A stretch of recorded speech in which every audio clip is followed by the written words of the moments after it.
사도행전 9장 10절부터 19절까지 한 절씩 교독하겠습니다. 그때에 다메섹에 아나니아라 하는 제자가 있더니 주께서 환상 중에 불러 이르시되 아나니아야 하시거늘 대답하되 주여 내가 여기 있나이다 하니 주께서 이르시되 일어나 직가라 하는 거리로 가서 유다의 집에서 다소 사람 사울이라 하는 사람을 찾으라. 그가 기도하는 중이니라.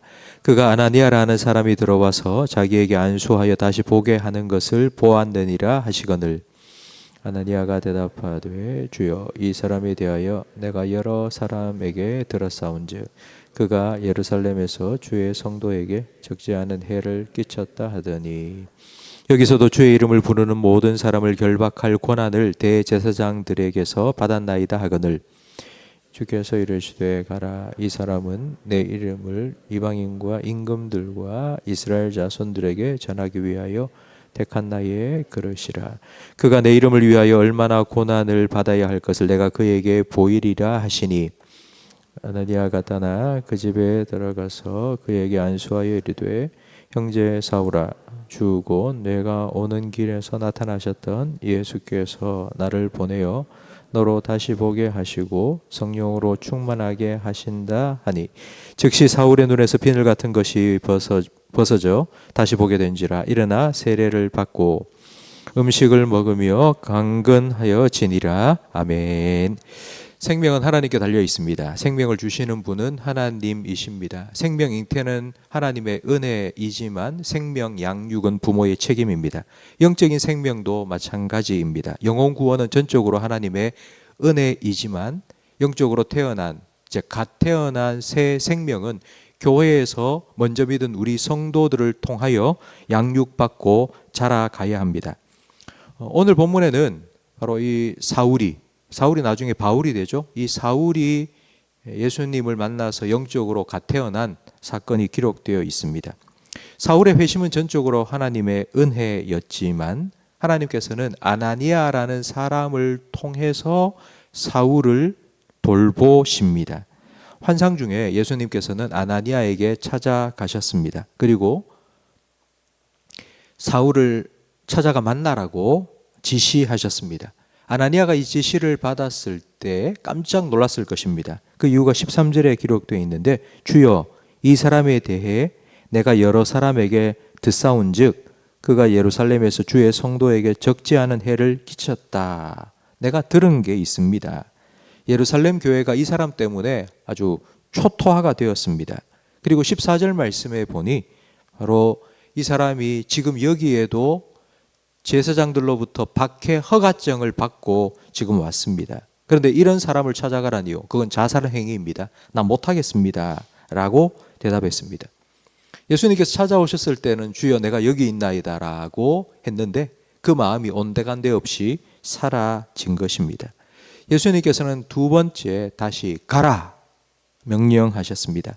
예수님께서는 의견에 동의를 구한 것이 아니라 분명히 순종을 요구하신 것입니다. 만약 여러분이라면 이런 상황이 어떻게 하시겠습니까?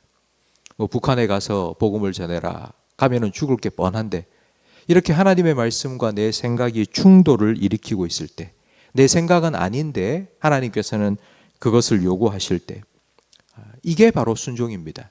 나는 절대로 이게 안 될 것 같고 못할 것 같은데 그걸 하라고 요구하실 때 거기에 따르는 것이 순종입니다. 그러면 아나니아는 어떻게 못하겠다고 생각하는 자기의 생각을 내려놓고 예수님의 명령에 순종할 수 있었을까요? 15절 말씀에 보면 주께서 이르시되 가라. 이 사람은 내 이름을 이방인과 임금들과 이스라엘 자손들에게 전하기 위하여 택한 나의 그릇이라.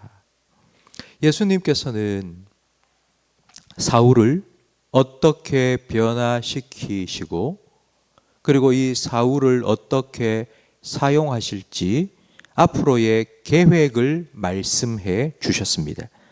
아나니아가 예수님의 명령에 순종하지 못한 이유는 아나니아는 사울의 과거만 알고 있었기 때문입니다. 사울의 과거는 핍박자요 박해자였습니다. 그러니 예수님께서 그를 찾아가라 하실 때에 이건 자살 행위입니다. 나도 가면 죽을 겁니다. 라고 생각을 하고 순종하지 못했습니다. 하지만 예수님께서 사울을 어떻게 변화시키실 것이고 그를 통해 어떤 일을 이루실지 사울의 미래에 대한 예수님 자신의 계획을 말씀해 주시자 그 말씀을, 그 계획을 들은 아나니아에게는 그렇게 하실 거다. 예수님께서 이 사람을 바꾸실 거다라는 믿음을 가지고 그 사람을 찾아간 것입니다. 믿음은 설득당하는 것입니다. 기도하고 말씀을 듣고 이런 시간이 필요한 이유가 바로 이렇게 설득당하는 시간이기 때문입니다. 내 생각은 분명합니다. 안 될 것 같고 못할 것 같고 하면은 안 되는 그게 내 생각입니다. 그런데 예수님께서는 하라고 하십니다. 이게 내 생각이고 이게 내 뜻이고 이게 내 계획이니 이렇게 하라고 말씀하실 때에 그 예수님의 말씀을 듣고 설득당하는 것이 바로 믿음입니다. 그러니까 믿음은 덮어놓고 생기는 것이 아니라 기도하고 말씀을 듣고 이 일을 향한 예수님의 뜻이 무엇인지를 깨달을 때에 생기는 것입니다. 아나니아는 이렇게 예수님의 말씀을 듣고 설득을 당하고 믿음이 생겼기 때문에 자기가 절대로 만나면 나 이 사람한테 죽을 것 같다고 생각했던 그 사울을 찾아갔습니다. 그리고 그 사울의 머리에 손을 얹고 안수를 하는데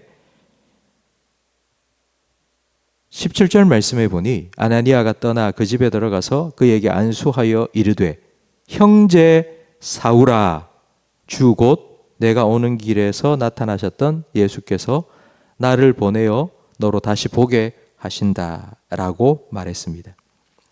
사울이 예수님을 믿고 회심하고 영적으로 태어나서 처음 만난 그리스도인이 바로 이 아나니아입니다.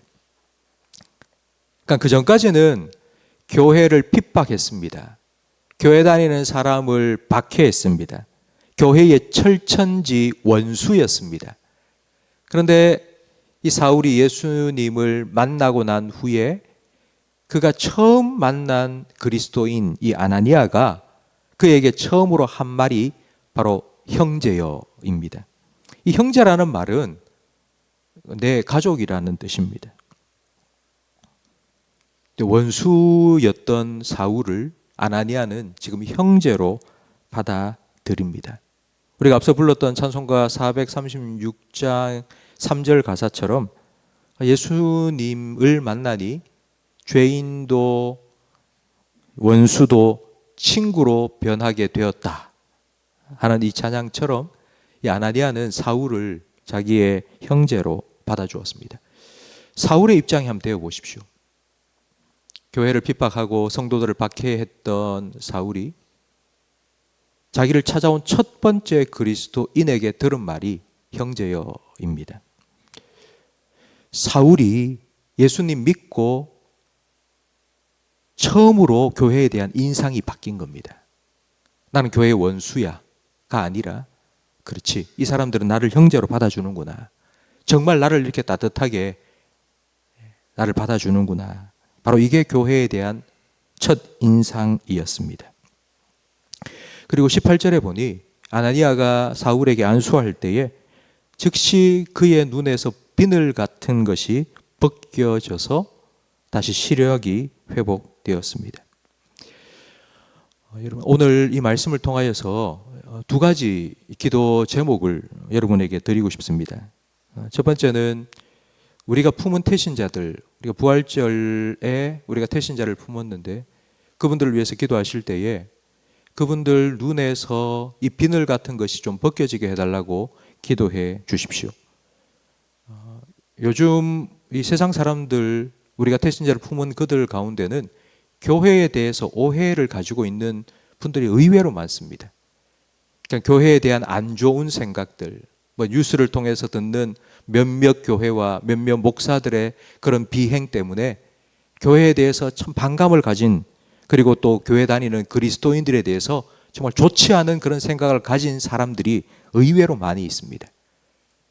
그래서 예수님께서 그들의 눈에 있는 비늘 같은 것이 딱 벗겨지게 해주시고 교회에 왔을 때에 오늘 아나니아가 자기 원수와 같았던 사울을 형제여 하고 받아준 것처럼 그렇게 새 가족들이 우리 교회에 와서는 정말 따뜻한 환영을 받고 생명 구원은 하나님께 있지만 그 생명의 양육은 교회에 맡겨주신 책임이라는 것을 우리가 분명히 깨닫고 그 태신자들이 우리 교회에 와서 우리 교회를 통하여서 예수님을 더 알아가고 그리고 영적으로 성장해 갈 수 있는 사람을 살리고 키우고 고치는 생명 사역을 잘 감당해 나갈 수 있는 우리 교회가 될 수 있도록 기도해 주시기를 부탁드립니다. 기도하겠습니다. 하나님 아버지 감사합니다. 우리에게 생명 구원의 사명을 맡겨주시고 하나님께서 구원받기로 작정된 사람들을 또한 우리에게 보내어 주셔서 감사합니다. 하나님께서 구원하셔서 영적으로 갓 태어난 새 가족들이 우리 교회에 왔을 때에 주님 우리를 통하여서 그분들이 따뜻한 환영을 받게 하시고 예수님이 어떤 분인지를 알아갈 수 있도록 그들 영혼을 양육하는 사명을 잘 감당할 수 있는 은혜를 허락하여 주시옵소서. 이를 위하여서 우리가 기도하기를 원합니다.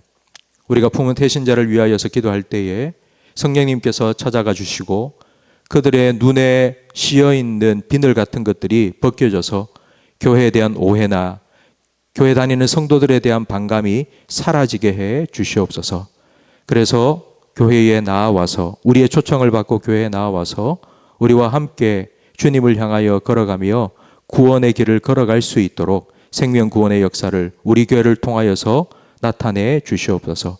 우리 교회가 주님 오실 그날까지 사람을 살리고 키우고 고치는 생명 사역을 잘 감당함으로 주님께 칭찬받는 교회가 되게 해 주시옵소서.